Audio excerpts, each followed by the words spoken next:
Saglabāt. Pamēģināsim saglabāt otro daļu. Pirmā neizdevās, nu, kaut kādu daļu. Tātad pateikšu vēlreiz, ka šodien ir svētdiena, 23. marts, jā, ir sācies pavasaris, un šī ir mūsu zūmā turpinājums otrā daļa. Mēs runājam par mūsu mikrobiem, kādas labajām baktērijām, kā mums ir pierasts teikt, jā. Kāpēc mums viņas vajag, un tātad tāds ievadiņš, lai būtu pēc tam labāk saprotams, kā mēs runāsim par imunitāti un mūsu labo baktēriju lomu. Tā, ko es izstāstīju par žulti. Vēl kādu lomu spēlē labās baktērijas arī attiecībā par noturību pret antibiotikām, jeb ir tāds vārds rezistence, jā, to jūs noteikti esat dzirdējuši, jā, ka mēs lietojam kaut kādas antibiotikas, katram var gadīties tāda situācija dzīvē, ka viņas ir nepieciešamas, jā. Un kad viņas strādāja, un tad pēc kaut kāda laiciņa, tu viņas atkal kaut kas ir noticis, saslimīja, lieto, un viņas vairāk nedarbojās. Ja? Tas nozīmē to, ka baktērijas ir pielāgojušās, un viņas vairs nemirst no tā. Ja? No tie mūsu mikrobi. Kas notiek? Bez šaubām, ja baktērija tās antibiotikas nogalina sliktos, ja, sliktos mikroorganismus. Konkrēti te mēs varam runāt tieši par baktērijām, tāpēc, ka antibiotikas nogalina tikai baktērijas. Antibiotikas nekādā veidā neiedarbojās ne uz vīrusiem, ne uz ko, par sēnītēm te vēl varētu būt runa, tur atsevišķi stāsts, ja. Bet nekad mūžā nelietojiet nekādas antibiotikas, ja jums ir vīrusu saslimšana. Neko, tas ir, es ceru, ka tagad vairs ārste neizraksta, bet kādreiz ārsti pie vīrusiem izrakstīja antibiotikas no rīta, tā kā visiem tas kārtas. Kas notiek? Labās baktērijas izdzīvo, viņas iemācās par šīm antibiotikām, ja, un ko viņas dara tālāk. Nepietiek, ka viņas pašas nenomirst, tas ir labi, ka viņas nenomirst, ja, bet mums ir milzums daudz un dažādas baktērijas, ja, un ir līdzīgas, piemēram, zarnu nūjiņa ir gan labā, gan sliktā. Ot viņas ir tā kā tādas radinieces tuvas, ja. Drusciņi viņas atšķirās, jā, tur varbūt mamma, cita, tēvs viens, jā, tuvas radinieces, un tā tad viņas, tās labās baktērijas apmāca šajās te zināšanā arī tās sliktās. Tikai tāpēc, ka tās ir tā kā radinieces, tā kā savējās, jā. Arī apmāca šā te kā izdzīvot, ja, kad pret to ienaidnieku, pret to antibiotiku. Un tas ir tas briesmīgākais tas variants, ja, kad mēs šādā te veidā lietojot, kad nevajag, vai lietojot, kad vajag, un tas nāk ilgstoši lietot, un tā, ka mēs pieradinām šīs te mūsu baktērijas, un viņas tā tad, vairs nekādā veidā nereaģē uz tām antibiotikām, un tad mēs varam vienā tādā nejaukā dienā nonākt pie tā, kā mums vairs nekas nedarbojās. Jā, tas ir viens, tāpēc ļoti, ļoti mēģiniet skatieties, kad jūs lietojat, tikai tad, kad viņas tiešām ir nepieciešamas, jā, tikai tad. Vēl ir viena tāda interesanta lieta. Jūs noteikti arī varbūt tās ar to esat pašas saskārušās vai esat dzirdējušas, jā, kad arī kādreiz saka, ka kurā tu reģionā esi piedzimis, kur tu esi uzaudzis, kur tu dzīvo, tev tos produktus arī vajag ēst, jā, ka tikai to, kas pie mums tur aug un tā. Tas savā ziņā tam ir kaut kāda jēga. Un vēl ir tāds variants, jā, kad bieži vien dzird, ka cilvēks ir aizbraucis uz kaut kādu eksotisku valsti, jā, tur vairāk uz kaut kādiem austrumiem, jā, kur tur kaut kādas šitās visas tropiskās valstis un visādi interesanti ēdieni un augļi un tā tālāk. Un piemetās tur cilvēkam visādas nelabas lietas, dizentērijas un vēl nezinu kas, jā, un Nu, to norakstu uz to, ka tur, nezinu, rokas mazgāt vai kaut kāda netīrība īstenībā, tas tam var būt pavisam cits iemesls, jā. Kā mūsu baktērijas ir pieradušas pie tā ēdiena, ko viņas saņem šeit.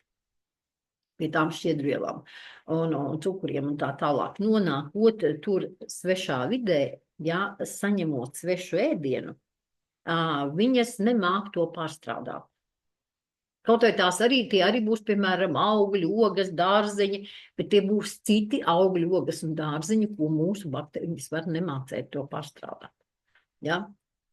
Un tā ir viena lietas puse, bet otrs variants ir tāds, piemēram, to arī atklāja Japāņiem.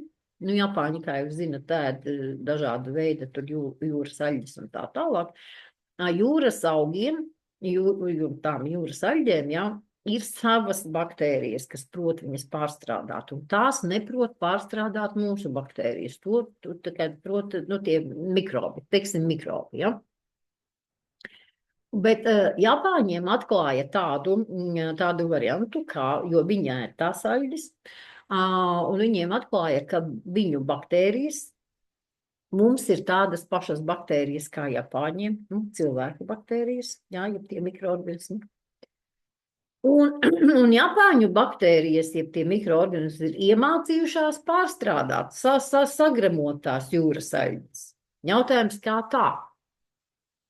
Izrādās, nu, kad ēdot tos jūras produktus, tās jūras aļģes, jā, nu, viņas jau nonāk mums organismā kopā ar visiem tiem jūras mikroorganismiem. Un tie kaut kādā veidā, nonākot, satiekoties ar mūsu mikroorganismiem, mūsu baktērijām, nu, pareizāk sakot, Japāņu baktērijām, ne mūsējo, bet, nu, cilvēku. Satiekoties ar cilvēku baktērijām, tās jūras baktērijas iemācīja, ja, nodeva tur to gēnu, to informāciju, kā pārstrādāt tās jūras aļģes un izmantot savā labā. Un Japāņu tās baktērijas māk to darīt. Eiropiešu baktērijas, mūsu tai skaitā, nemāk to darīt. Un to, ko var ēst Japānis, un viņam ir viss ok, tas nenozīmē, ka tu to var ēst. Saprotiet, kā ir? Ja tā paskatīties, ja, kādas baktērijas ir vēderā Japānim un kādas baktērijas vēdera mums vienādas, vienas māka, otras nemāka. Un tas, es domāju, tas ir ne tikai, tas ir kā piemērs, uz ko zinātnieki atklāja, ka ir tāds fenomens. Es domāju, ka tas ir jebkurā konkrētā reģionā, kur ir specifisks varbūt kaut kāds ēdiens, ēšanas stils, tās baktērijas, cilvēku baktērijas ir pielāgojušās kaut kādā veidā, iemācījušās, kā viņas māk pārstrādāt. Un ja mēs uz turieni aizbraucam ar savām baktērijām, jā, tad mēs kaut ko nevaram ēst, mums ir slikti, mums ir caurie, mums tur vēl kaut kas notiek, vai vēdera pūšanās. Un tieši otrādā, ka viņi atbrauc pie mums, viņi nebrīnīties, ka viņi nevar ēst kaut kādas, varbūt, mūsu tur specifiskus ēdienus. Tas arī tādā veidā strādā mūsu baktērijas. Ja? Tā. Un tagad pēdējais svarīgais moments, kas attiecās uz visiem, gan tiem, īpaši tiem, kam gribās tievēt, bet ne tikai, arī tiem, kam interesē asinsvadu veselība. Es uzsveru, tāpēc, ka, teiksim, Aina ir šeit. Šeit gan nav, piemēram, zane, bet zane ir svarīgi tieši sakārtot, jā, vēdera problēmas, jā, šī tēma bija tieši Zanē veltīta, nu, žēl, ka viņa nav, pusi nedzirdēs. Un absolūti visiem, kuri grib būt veseli, jā, ir tas, kas ir novērots, tas, kas ir atklāts, un tas tiešām tā ir, ka ilgstoši nemainīga diēta ietekmē mūsu mikrobiomu. Jā, tad ietekmē mūsu mikrobus. Un kā jau es iepriekš minēju, ja, to, ka tur jau 2000. Gadu sākumā atklāja, ka tievajiem cilvēkiem ir viena veida baktērijas un apaļajiem cilvēkiem ir cita veida baktērijas. Pareizāk sakot, vienas un tās pašas baktērijas, bet viņas ir dažādās konfigurācijās, jo ir baktērijas, kas ēd konkrētas šķiedrvielas, jā, kas ar to barojās. Un ir baktērijas, kas barojās ar olbaltumvielām un ar cukuriem. Ja? Tā kā man Linda prasīja, ko ēd baktērijas, es teicu šķiedrvielas un vairāk neko. Tas bija atbilde par to, ko ēd labās baktērijas, tās, kuras mums ir nepieciešamas. Bez šaubām visas nosacīti sliktās baktērijas vai patogēnās baktērijas, tāpat ir kandida, viņa barojās ar cukuriem parastajiem. Jo šķiedrvielas arī ir cukuri, bet tie ir saliktie ogļhidrāti. Un to, ko mēs saucam par cukuru, to ir vienkāršie ogļhidrāti. Un to mēs mākam patērēt, izmantot paši, bet ja mēs ēdam daudz par daudz parasto cukuru, tad mums viņš, tas, ko mēs neizmantojam, viņš nonāk arī tik tālu, kur dzīvo kandida, ja, un kandida tad viņai tur ir ballīte, viņa priecājās, viņa ēd. Viņa grib ēst cukuru. Un ir baktērijas, kas grib ēst, piemēram, olbaltumvielas, ja, tās ir patogēnās baktērijas. Tāpēc mums ir svarīgi, tik ļoti svarīgi, lai mums būtu pietiekama kuņģa skābe, lai mums ir kuņģa enzīmi, pepsīni, kas tur jau sāk sadalīt olbaltumvielas, lai mēs ēdam, nevis steigā, nevis skrienot, bet veltam tam laiku, smuki visu servējam uz šķīvja, jā, pietiekami ilgi, lēnām sakošļājot, jo mums gremošana sākās jau mutē, lai sajaucās mums ēdiens ar siekalām, ar tiem fermentiem, kas ir siekalās. Pēc tam, ja mums nonāk kuņģi un tur ir pietiekami daudz gan pepsīns, gan kuņģa skābe un tā tālāk. Tur jau sākās šī te olbaltumvielu sadalīšana. Olbaltumus ir visgrūtāk sagremot organismam, ja? Tad tālāk mums katrā ēdienreize ir jābūt arī kaut kādiem taukiem, jo tikai tauki projicē žults izdalīšanos. Tikai tauki. Ja mums būs, ja mēs ēdam kaut ko, kur nav vispār nekādu tauku, jā, tad žults nekāda mums neizdalās, un žults mums atkal tas tur krājās, tur atkal citas problēmas veidojās, mums akmeņi nav žultstece un vispārējais, ja. Tā kā tam visam ir, ja mums viss strādā pareizi, ja, tad tur, kur ir vairums baktērijas dzīvo, tā ir resnās zarnas, principā jau uz beigām, tie posmi, ja, tad tur šī nepārstrādātā pārtika nemaz nenonāk, tur nav ar ko baroties tiem patogēniem. Ja? Lūk, bet ja mēs ēdam, mums nav šķiedrvielas, ja mēs neēdam dārziņus, mēs neēdam augļus, mēs neēdam nekādus zaļumus, ēdam ļoti maz. Un mēs ēdam tikai kaut kādu gaļu, pie tam pārstrādātu gaļu, kaut kādas tur desas, cīsiņas, pelmeņus, krošķa viss, ko mums nevajag ēst. Jā, un treknu, un vēl nezinu kādu, un burgerus, un kartupeļu frī, jā, kāpēc ir slikti kartupeļi, nav slikti, un frī nav slikti, ja tos taisīsi mājās. Jā, bet tur visas tās transtauki un viss tukurs kopā ar eļu, jā, tas viss ir to, ko mēs barojam visus sliktos zvērus, jā. Tāpēc tas mums rodās. Jā, un kāda mums ir tas ēšanas stils un tas, ko mēs ēdam dienā, tāpēc es arī teicu, pierakstiet, ko jūs ēdat, jo kamēr jūs nepierakstiet, ko jūs ēdat, jūs nezināt, kas nonāk jūsu vēderā. Tāpēc, ka jūs zinat, it sevišķi, ka jūs zinat, kā vajag ēst. Tad jūs arī automātiski domājat, ka jūs to arī darat, bet tā kā jūs pierakstīsiet, tad jūs redzat, ka jūs nifigā to nedariet. Jūs nifigā dzīvē nedariet to, ko jūs zinat, kā ir jādara. Ja? Linda te varētu droši vien kaut ko pateikt. Linda raksta to, ko ēd. Ja tāpēc ir vajadzīgs, tad tu paskaties, ko es ēdu un ko es īstenībā baroju. Jo, ja mums nav šķiedrielas, ja nav pietiekami dārzeņi, augļi un ja nav dažādība, ja, tad es nebaroju savus labos kaimiņus, savus labos zvērus. Nu, tā tad es baroju tos sliktos.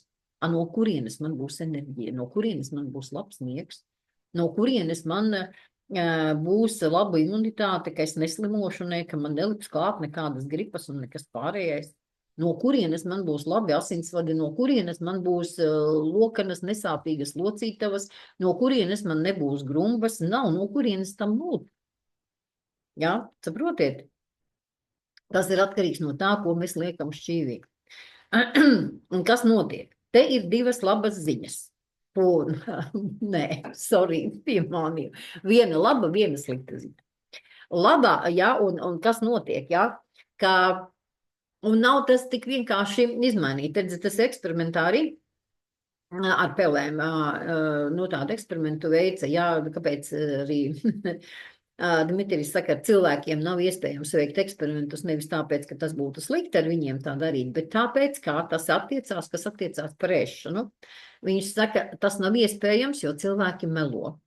Tu nevari ar cilvēku sarunāt, vai tu piedalies tagad eksperimentā, sarunājam, kā tu ēdīsi to, un tad mēs paskatīsimies, kas tev tur notiek tālāk vēderā. Cilvēki melo. Viņi saka, lai ar cilvēkiem to varētu veikt, tad viņi ir jāiesloga kaut kādā stacionārā, ir jāatņem visa iespēja ēst nepareizu ēdienu, un tā, ka tu točna zini, ka viņš apēda tikai to, kas bija vajadzīgs. Viņš saka, tad tas eksperiments ir izdevies. Viņš saka, kā to principā izdarīt ir neiespējami. Nu, ir bijuši tādi eksperimenti uz 10 dienām, ka nelielu grupiņu cilvēkus var ieslodzīt, atņemt ēdienu un dot tikai to, ko vajag, un paskatīties, kas notiek. Jā, jo, nu, tā kā eksperimenti, kas ir pieejami, tas ir ar pelītēm, jā, ka viņas baro, teiksim, ar rietumnieku diētu, ja, un kā mainās tas mikrobioms, ja, un mikrobiota tur mainās viņām.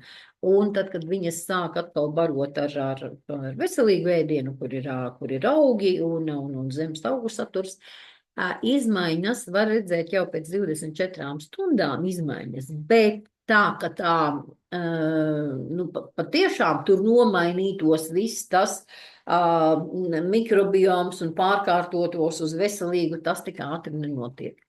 Jo mūsu mikrobi, viņi pretojās visiem spēkiem. Viņi visiem spēkiem pretojās. Un tāpēc ir tas, tie, kam ir, piemēram, pieredze ar kaut kādu saldumu atkarību, tie ļoti labi zina, saldumi, ja tā ir maize, jā, nu es varu atteikties no jebkā, ne, maizes neatdošu. Maizes ne par ko neatdošu. Vai ir atkal tā, nu es tur tā, un es visu skatos, nu bet man vajag to saldumiņu, nu es nevaru bez tā saldumiņa. Kas jums prasa to maizi un saldumiņu? Jums kandida prasa saldumiņu un citi patogēnie zvēri vēderā. Viņi jūs dancina kā kurmisikstā. Tad ir vienkārši, nu, šeit vienkārši ir vajadzīga griba, jā, un jāpaprasa sev, kas mājās ir saimnieks, es vai kaut kāda baktērija. Kurš tur mani tagad dancina? Es izlemju, ko es darīšu, vai es būšu vesela, jauna, skaista, bez grumbām, vai tagad kaut kāda baktērija liks man ēst bulciņas, maizi un vēl kaut ko, un es būšu resna, grumbaina, veca un slima. Tas tā varbūt briesmīgi skan, bet tā ir patiesība. Es ar sevi tā arī runāju. Kādreiz manu zvēri uzbar, un kādreiz es ņemu virsroku. Es zinu, ka tas nav tik vienkārši. Lūk, un kur šeit ir labā ziņa? Labā ziņa ir tāda, ka ja jums jau ir izveidoti šie te veselīgi ieradumi, tad jūs ēdat to pārtiku, kas dod veselību. Jums ir pietiekami daudz un pareizais olbaltumvielas, jā, jums vajag barot savu ķermenī, lai var atjaunoties un muskuļu masu un tā tālāk, un ir kolagēns un viss pārējais, ja. Ir vajadzīgie labie tauki, nav sliktie tauki, jo mums tauki, mēs zinām, ka ir vajadzīgi, bet pareizie tauki un pareizās proporcijās un daudzumā. Un mums ir arī, teiksim, arī ir parastie cukuri, mums nedaudz vajag, ja, un mums ir šie te, ko mēs saucam par šķiedrvielām, ja, kas patiesībā ir saliktie ogļdrāti, ko nozīmē saliktie. Parastie cukuri ir viens vai divas molekulas kopā, kas ātras un sadalās. Sorry. Kur man pazuda ziņojums, ka jāiet uz citu vietu. Un tūlīt arī beigsim. Saliktie, tas nozīmē, ka tur ir daudz molekulas kopā, ja? Un tas ir tāds, ko ir grūti sadalīt. Ja? Bet tie visi ir cukuri, tie visi ir ogļhidrāti. Šķiedrvielas, tie arī ir ogļhidrāti, tie ir cukuri arī tikai sarežģīti. Ja? Tāpēc nav atsevišķa klase, bet to es gribu, lai jūs savā galvā ieliekat, jo to es redzu riņķi un apkārt, ko cilvēki vispār nesaprot, ko viņi raksta. Es pa priekšu ēdu šķiedrvielas un pēc tam ēdu ogļhidrātu. Abi ir ogļhidrāti, vienkārši vieni ir saliktie, otri ir vienkārši, nu, ko varētu nosaukt par cukuriem. Jā, bulciņas, kūciņas, končiņas, cepumiņi, maizīti un tā tālāk. Lūk. Tātad, ja ir šie te izveidoti veselīgi ieradumi, ja jūs ikdienā ēdat tā, ja, barojat labos zvērus, sliktos nebarojat, tad, ja jums ir kaut kāda ballīte, vai tā ir dzimšanas diena, vai tas ir jaunais gads, nu vienalga kaut kāda svētku, un ja jūs tur apēdīsiet kaut ko pilnīgi nepareizi, jums būs slikti. No pieredzes saku, jums būs sūdīgi. Bet jūsu tur mikrobiomā, ja, jūsu baktērijās nekas nemainīsies. Tur viss būs kārtībā. Uz vienu dienu būs jums forši, izbaudīsiet garšas un visu pārējo.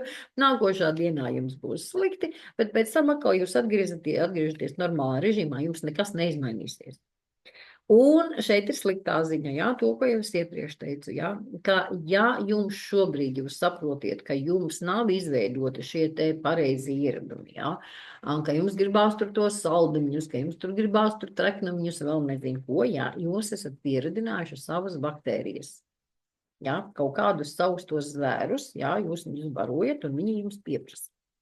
Un viņi neatdos savas tiesības tik vienkārši. Viņi nepadosies. Tāpēc ir šī iemesla pēc ir grūti mainīt ēšanas ieradumus.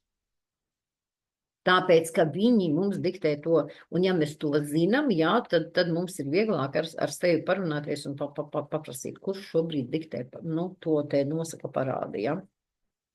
Nu, tā kā vajag vienkārši apbruņoties ar pacietību, nospraust sev konkrētu plānu, saprast, kas notiek, jā, ka tas nav tavā galvā, tas var teikt, jā, bet man tur uz stresiem man gribās saldumu, tagad es apēdu, tad man paliek labi. Tur jau arī piedalās tajā visā regulācijā baktērijas, jā.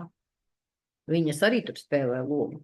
Un tāpēc neiekrītiet uz visādiem šitiem te mārketinga trikiem, kā jums visādi speciālisti grib visu kaut ko nopārdot. Piemēram, 14 dienu maratons, mēs tur viss kandida būs kaput. Nu, smieklināt.